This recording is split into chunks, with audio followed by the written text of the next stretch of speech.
শ্রী শ্রী হরিচাঁদ ঠাকুর কোনো ঠাকুর বা দেবতার পূজা করতেন না আলাদা কোনো উপাসনা ছিল? ছোট্ট ছোট্ট উত্তর। বাহ, সুন্দর কথা। হরিচাঁদ ঠাকুর পুজো করতেন। হরিচাঁদ ঠাকুর তিনি বৈষ্ণবের ঘরের সন্তান। বৈষ্ণব যে জন সর্বোচ্চে তার আসন, রোহিতাস মুচি তার প্রমাণ। 12,000 মুনি ঋষি খেয়ে যাওয়ার পরেও স্বর্গরাজ্যে ঘণ্টা পড়ল না। আর রোহিদাস মুচি সেবার করার সঙ্গে সঙ্গেই দেবী দেবা বলতে যারা ছিলেন তারা ঘণ্টা বাজালেন না, পুষ্পবৃষ্টি বরিশন করলেন।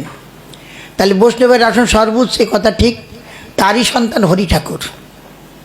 তো হরি ঠাকুর জন্মেছিলেন 1218 সালে 29শে ফাল্গুন।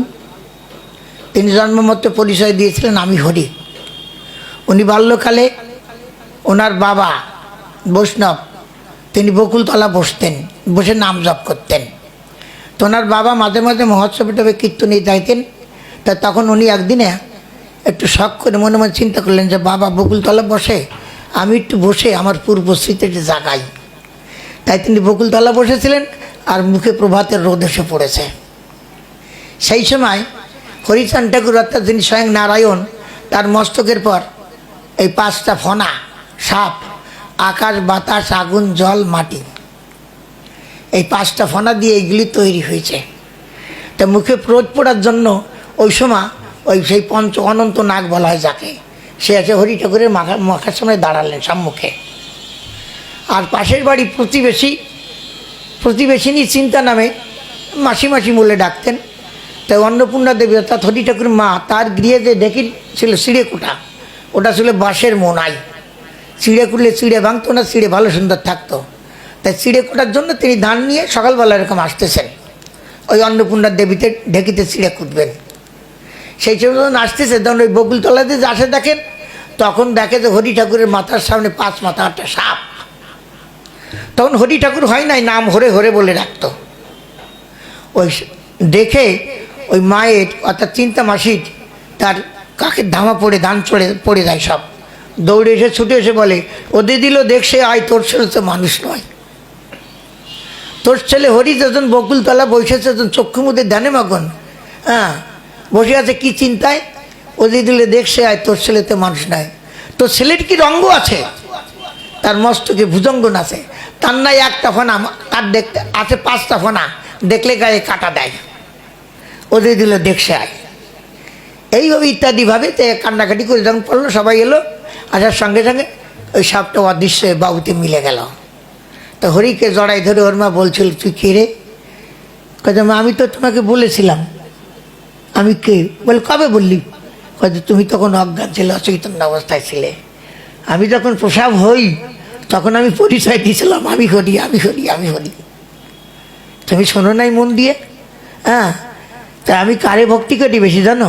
তোমাকে, বাবাকে, আর ভক্তি করি রামকান্ত বৈরাগীকে। রামকান্ত বৈরাগী, তিনিও বৈরাগী, তারও স্বামী স্ত্রী 2 জন, এই 2 ছেলে আর স্বামী স্ত্রী 4 জন মানুষ। তার 2 ছেলে মারা যায় কলেরায়। একজনকে জলে ফেলে দিয়েছে কলেরালে, সে সময় মানুষ পোড়াবার মানুষ পাওয়া যেত না। আর ভাদ্র মাসের দিন, ভাদ্র আশ্বিন মানে কলেরা জল পড়তে যেত, সেই সময় আর কি ওই মানুষ মরতো। তা ফেলে দিয়ে এসে দেখে আর এক ছেলে মারা গেছে। তাকে ফেলে দিয়ে এসে দেখে আর এক স্ত্রী ছিল, সে তার স্ত্রী মারা গেছে। তখন সে সংসার ধর্ম ত্যাগ করে বৈরাগী হয়ে যায়।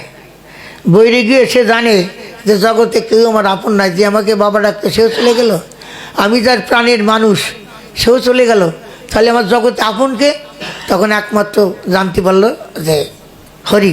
তাই তিনি জপিত হরি নাম উচ্চস্বরে শতগুণ দিক আত্মনাঞ্চ 14 প্রণাম শ্রুতি নাপন নাতি চা। তিনি সেই হরিনাম, যে গৌরাঙ্গ যে নাম দিয়ে গেছিল হরিনাম, যে শোনে যে করে তারও পুণ্য, যে শোনে তারও পুণ্য। আর হরিনাম বিনে জগতে গতি নাই। সর্বশাস্ত্র বীজং প্রক্ত আদ্যন্তহীনম হরিদম। যত শাস্ত্রগ্রন্থ আছে তার একমাত্র মূল মন্ত্র হচ্ছে হরি। হরি মানে যে সব কিছু হরণ করে। তাই সেই হরি, তাই সে একমাত্র আমাকেই চিনেছিল সেই রামকান্ত। তাই আমার মার কাছে দান করে, তোমার কাছে দান করে, অন্নপূর্ণা তোমার কাছে দান করে। তা আমি একমাত্র যে আমাদের চিনিছে সে ছাড়া আমি অন্য কাউকে মানি না। তাই বলে সে মদভক্ত যত্র দুর্লভ সবে মম দুর্লভ তৎপরে দুর্লভ নাস্তি। তারপরে আমার কিছু নাই, আমার ভক্ত একমাত্র দুর্লভ রামকান্ত বৈরাগী, আমি একমাত্র তাড়ে ছাড়া চিনি না। তাই গো যশবন্ত বৈরাগী যখনই বৈষ্ণব সেবা দিতেন মাঝে মাঝে, তখন ওই বৈরাগীদের বলতো প্রণাম করতে। হরি ঠাকুর বলতো যে বৈষ্ণবের ওই দোলামালা ওসব নিয়ে দূরি ফেলা। ওই বাইরের থেকে ইন্দুরি মোটি গায়ে মেখে এসে বলতো এই তো গায়ে ওই বৈষ্ণবের পদধূলি থেকে আমার এই ইন্দুরি মাটি ভালো, তুমি আমার আর ওইদের প্রণাম করতে বলো না বাবা। রামকান্ত বৈরাগী দেখেন, তাই এখানে তারক গোসাই লিখেছেন ওং সাবলা নাগরী যাতে মৎস্যদেশ উদয় কিম্ভূতানাং জীবনাং রঘুশেখ পাগাড়ায় কলৌ যশমন্তাঙ্গ জন্মপূর্ণা দেবী জটর শ্রীজ্ঞান নাম শ্রী হরিমূর্তি।